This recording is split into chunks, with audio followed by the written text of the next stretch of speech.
One time, habang masaya kaming nagkukwentuhan kasama ang mga kaibigan nang may biglang nagtanong sa akin.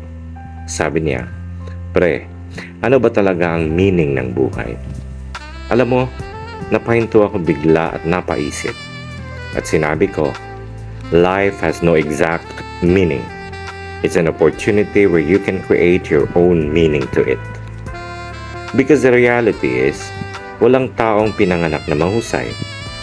In our journey to life, lahat tayo nagkakamali. But remember, di natatapos ang ating kwento dahil sa ating mga kamalian. Yun lahat ay mga pagsubok lamang ng mundo. Minsan kasi, kailangan nating masaktan para tayo'y matuto. Kailangan nating madapa para muling bumangon. Kailangan nating matalo para sa huli magtagumpay. Because you know what? Life's greatest lessons are learned through pain. Kaya ako, ang sikreto ko, dasal, tiwala sa Diyos, and I give Him all the glory. Good morning.